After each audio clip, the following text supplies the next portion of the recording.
네, 7월 1일 NH투자증권 모닝미팅 시작하도록 하겠습니다.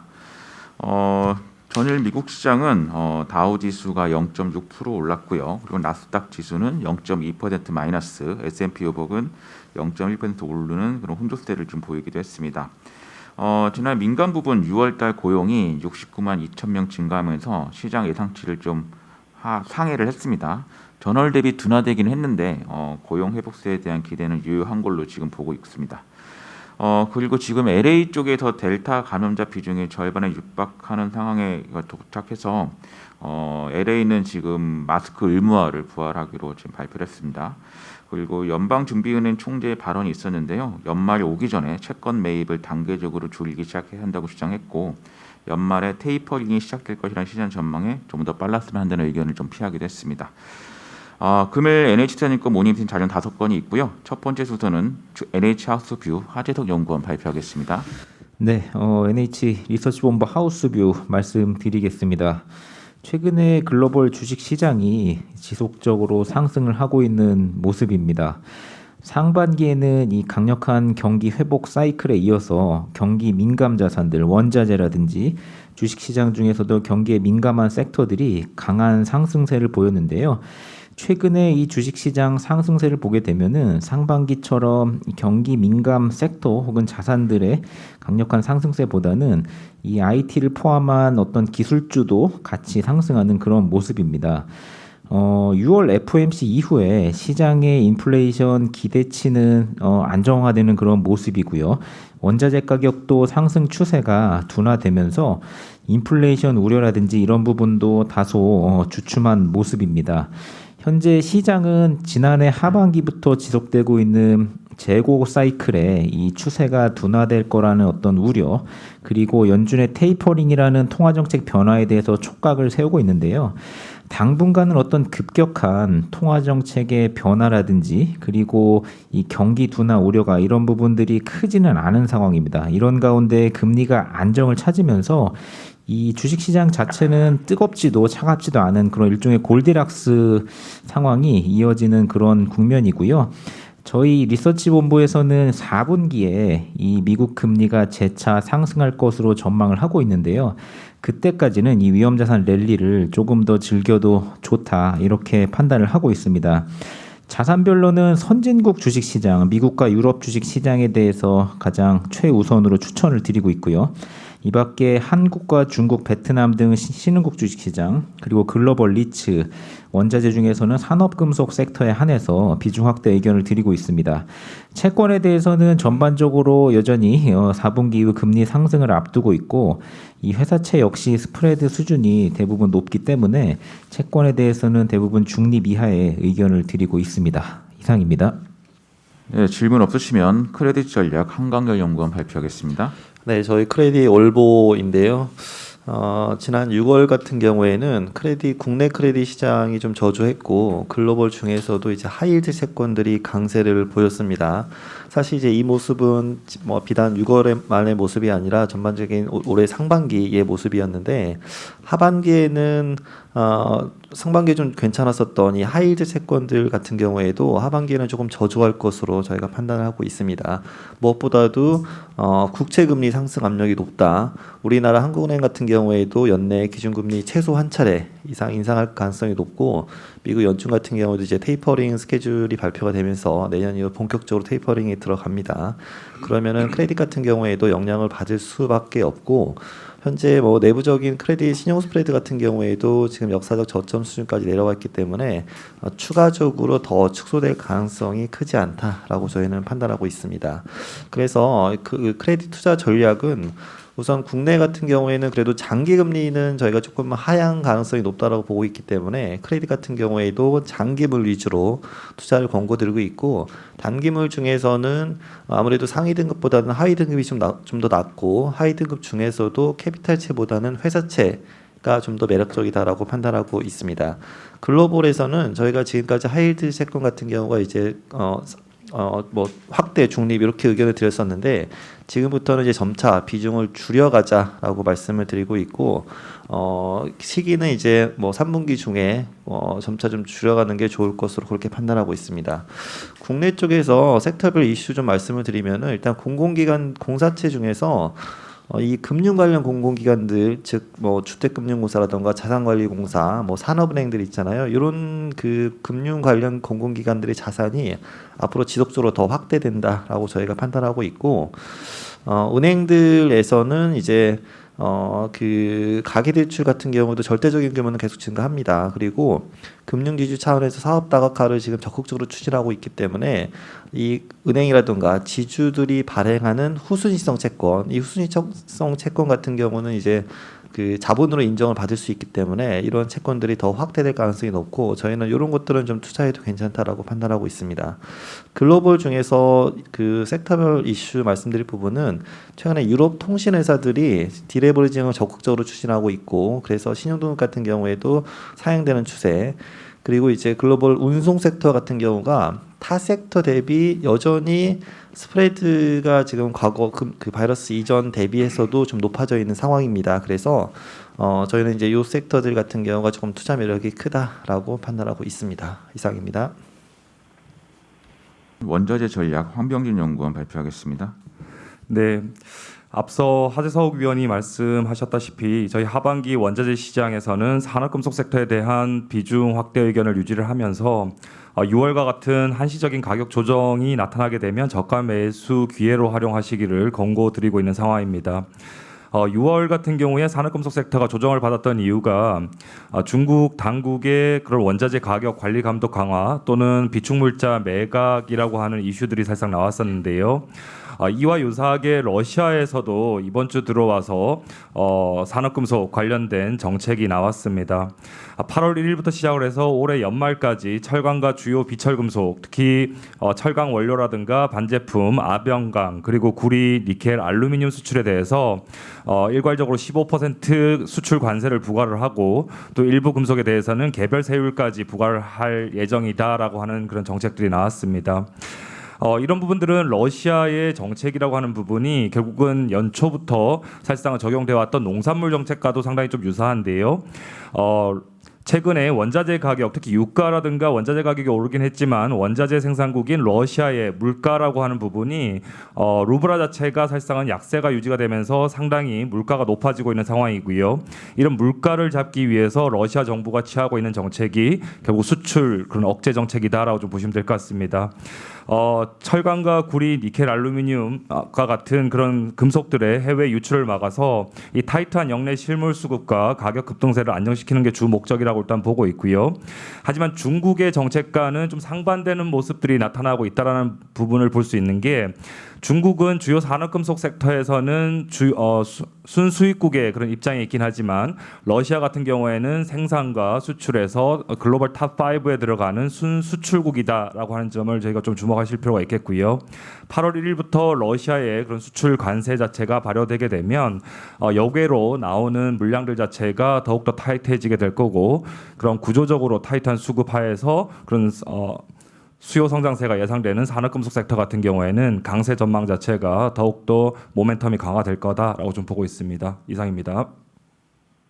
예, 다음은 산업기업 분석으로 넘어가겠습니다. NHIT 먼슬리 도윤우 연구원부터 먼저 발표하겠습니다. 예, IT 먼슬리 7월달 말씀드리겠습니다. 저희 테크 팀에서 선호하고 있는 섹터 순서는요. 지난달에 이어서 배터리 가장 선호하고 있고 그 다음에 이제 핸드폰 그리고 반도체, 디스플레이 순으로 이제 말씀을 드리겠습니다. 탑픽은 삼성 SDI입니다.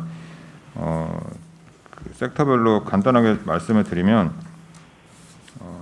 2차 전지 같은 경우는 정부 규제로 이제 저탄소 시대에 접어들면서 수혜가 뭐 장기적으로 이루어질 수 있다. 저희는 그렇게 생각하고 있고요. 반도체 같은 경우는 지금 실적은 좋지만 삼성전자, 하이닉스 그리고 마이크론이 메모리 쪽 투자 늘리는 게 좀 장기적으로는 좀 부정적이다 이렇게 생각을 하고 있고 핸드셋 같은 경우는 6월 달부터 스마트폰 개선세 일어날 거다 이렇게 생각을 하고 있습니다. 배터리부터 순서대로 좀 말씀을 드리겠습니다. 예, 배터리 먼저 말씀드리겠습니다.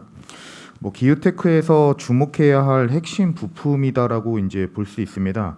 예, 앞서 이제 말씀 주신 것처럼 일단 최근 저탄소 관련 산업 투자 확대가 지금 진행되고 있습니다.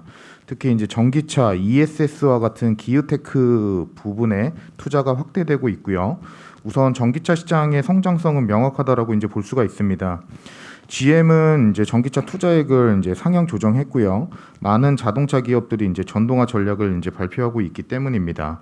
실제 올해 1월부터 5월까지 전기차 판매량 수요를 살펴보면 판매 성장률이 100에서 200% 세 자릿수 성장률을 이제 기록 중에 있습니다. 올해 연간으로는 전년 대비 60% 증가한 474만 대 정도 이제 전기차가 시장 규모가 형성될 것으로 예상하고 있고, 전기차 팀투율은 올해 7%에서 25년에 23%, 30년에는 55%까지 확대될 것으로 이제 전망을 하고 있습니다. 그리고 ESS 수요 증가 방향성 역시 이제 분명하다라고 이제 볼 수가 있는데, 뭐 각국의 신재생 에너지 정책 강화와 함께 기업들의 신재생 에너지 소보 목표가 명확해졌기 이제 때문입니다. 주목할 만한 부분은 데이터 센터 운영으로 전력 소비가 많은 아마존, 구글, 페이스북 등이 신재생 에너지로 생산한 전력의 사용을 확대한다라는 점인데, 아마존은 2025년까지 기업 활동에 필요한 에너지를 모두 신재생 에너지로 이제 활용할 것이다라고 이제 목표를 세웠고, 구글은 2017년부터 데이터 센터에 필요한 전력을 신재생 에너지로 이제 전환하고 있기 때문이라고 이제 볼 수가 있습니다. 이러한 신재생 에너지 사용 자체는 ESS 수요 증가로 이어질 수밖에 없는 상황이고요.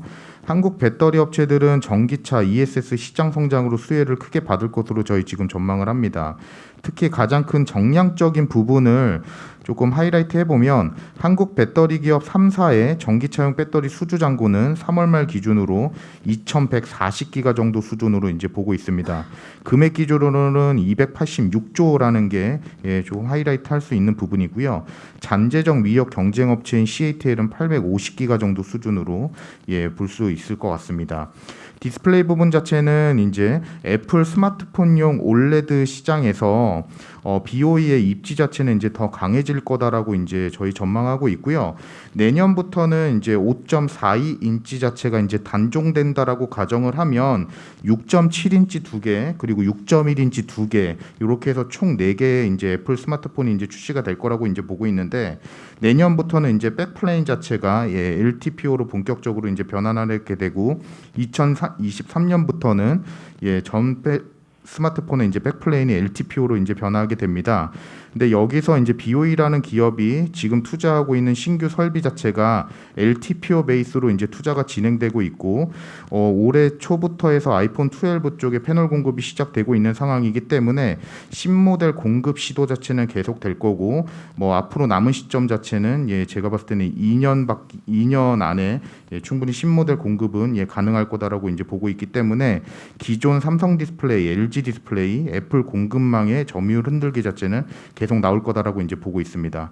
탑픽 삼성 SDI 간단하게 이제 말씀드리겠습니다. 현 시점은 장기 성장성이 재평가될 시점이다라고 이제 보고 있고요.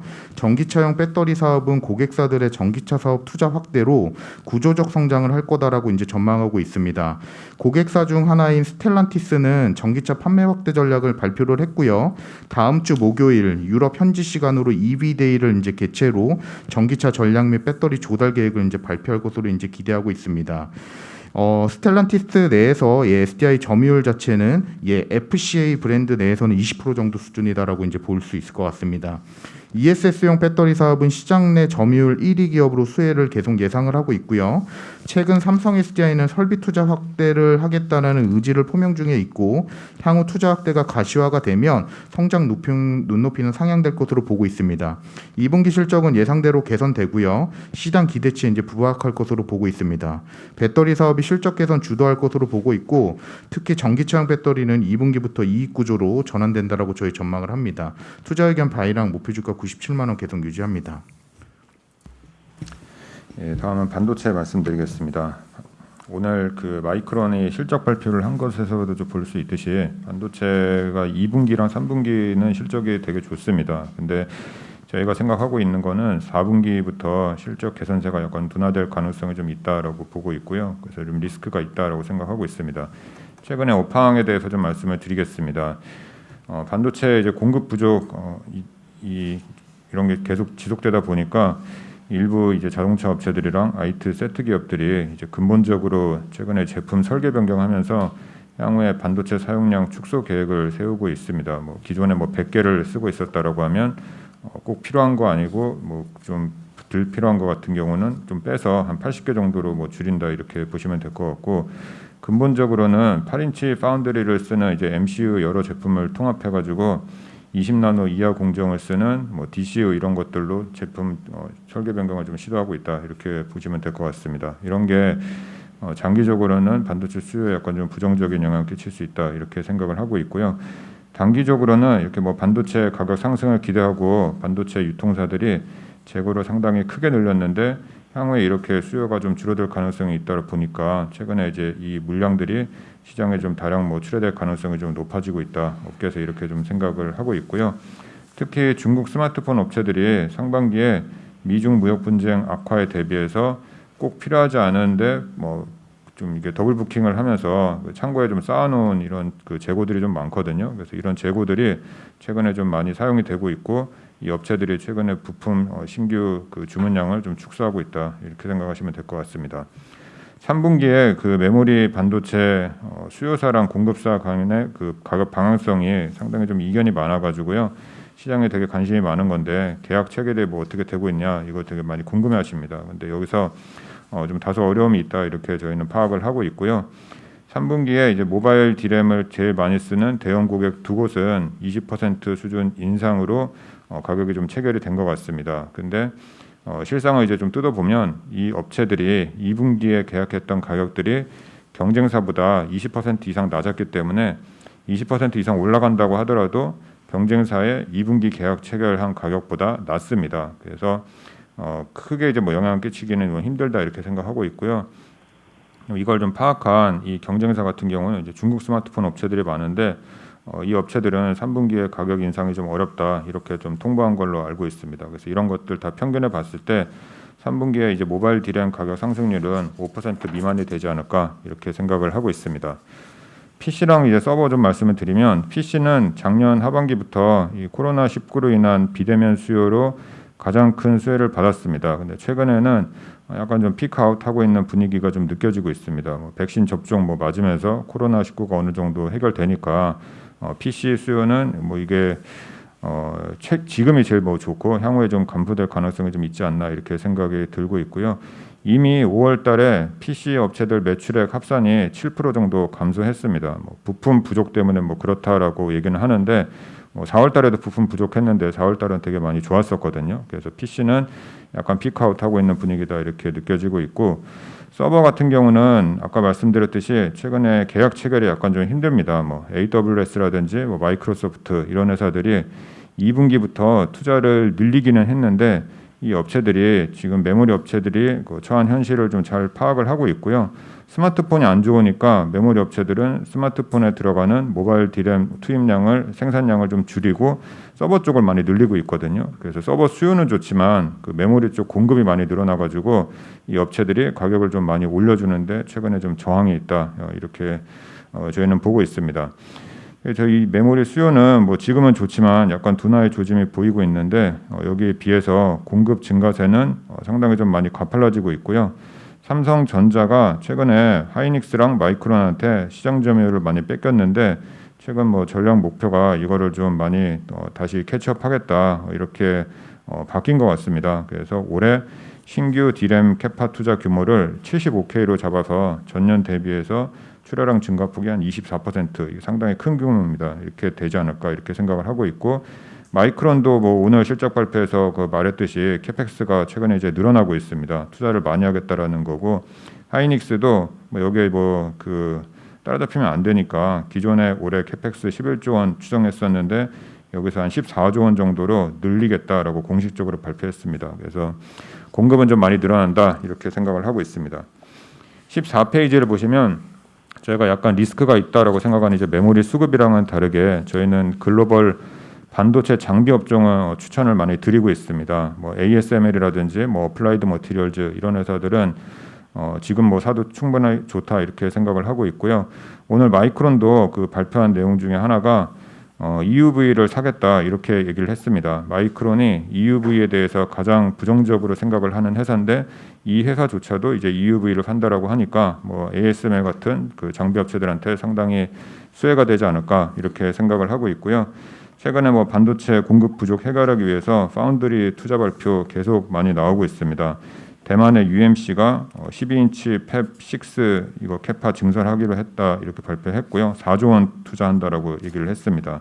TSMC도 40K 더 늘리겠다라고 얘기했고 파워칩도 25K 투자 발표를 했습니다. 그리고 화웨이조차도 화웨이는 원래 반도체 생산 안 하는 회사거든요. 근데 미국의 제재가 집중돼서 작년에 이제 TSMC랑 거래 관계가 끊어졌잖아요. 그래서 화웨이가 앞으로 이제 생산도 우리가 그 작업하겠다라고 얘기를 하면서 우한에다가 파운드리 팹 건설하기로 했다 이렇게 얘기를 했습니다. 그래서 글로벌 반도체 장비 업종은 저희는 뭐 장기적으로 수혜가 가능하다 이렇게 생각하고 있습니다. 네, 휴대폰 IT 부품 쪽 말씀드리겠습니다. 앞에서 말씀하신 것처럼 5월까지는 지금 이제 전년비 증가세를 이어가긴 했지만 전월비로는 2개월 연속 감소세를 기록을 했고요. 주된 원인이 이제 반도체 공급 부족 영향도 있고 코로나19가 재확산되면서 수요 쪽에도 영향이 좀 있는 걸로 확인을 하고 있습니다. 하지만 일단은 단기적으로 봤을 때는 5월에서 이제 6월 정도가 이제 바닥이라고 보고 있고요. 최근의 흐름을 좀 보면은 중국 6.18 페스티벌에서 스마트폰 판매가 우려 대비는 좀 양호한 것으로 파악을 하고 있고 코로나19 재확산 영향도 인도나 베트남 쪽에서 피크는 좀 지났다라고 좀 판단을 하고 있기 때문에 양호해질 거로 보고 있고요. 반도체 공급 부족 영향도 조금씩 이제 완화되고 있다 이렇게 좀 보고 있습니다. 특히 이제 하반기에는 상반기보다는 당연히 좀 업황이 나아질 거로 보고 있고요. 특히 이제 5G 서비스가 글로벌리 본격화되는 점이 좀 더 이제 수요를 자극할 수 있는 부분이다라고 보고 있습니다. 업체별로는 중화권 업체나 삼성전자보다는 애플이 그 수혜를 가장 좀 크게 입을 수 있을 거라고 보고 있고요.